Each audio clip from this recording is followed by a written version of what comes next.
Coming to America, my 45-year-long voyage across the pond. When I take time to explore the deep recesses of my memory, the notion that I was somehow born into the wrong country is ever present.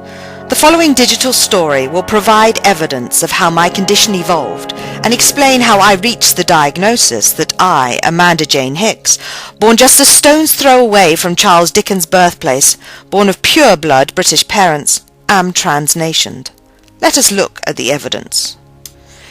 In the beginning there was IBM, a wholly benevolent company, give or take the odd alleged Nazi collaboration. My father's first overseas assignment in 1968 was in Rochester, Minnesota, when I was just 8 months old. A typical British baby would have had weak tea and milk in her bottle, but I was sucking down a Coke. Loyalties to Queen and country were already in question. My first steps on US soil, not in Blighty, was surely the beginning of answering my inner call to go west. And with those first steps began the quest to find the answer to how I could live in America, my natural home. At 16 months I sought the advice of an Indian chief. After 5 years of living in the wrong country, watching Bill and Ben the Flower Pot Men instead of Sesame Street, my family moved to San Jose, California, which afforded me the opportunity to seek advice from 3 other upstanding and trustworthy American citizens. Pinocchio, the Big Bad Wolf, and the Mad Hatter. With their input, at 6 years old, I formulated and announced my plan. I was going to marry an American, so I could live in Disneyland. Plan B was to get hired as an actress on Baywatch.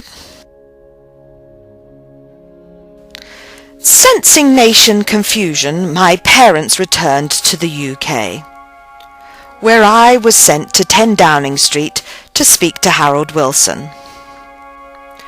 They filled my ears with the dulcet tones of Big Ben, walked me round Stonehenge a few times, and spoon-fed me Marmite.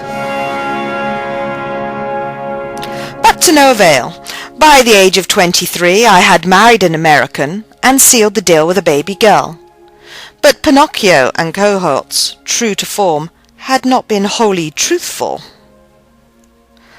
My American took me to the old world, Greece, not the new world. Then we emigrated to Belgium, where I tripled my efforts with 2 more girls.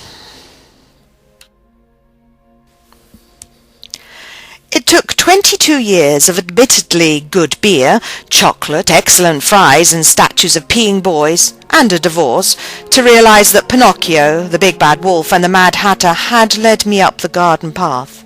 If I wanted to truly feel bien dans ma peau and live in the right country, I would have to get myself there. And that story is worthy of an Oprah show. And with the help of my American children, I have even unwittingly given birth to a cheerleader. I should be able to stay here and proudly wear the t-shirt proclaiming, I am proud to be a UK to US transnational.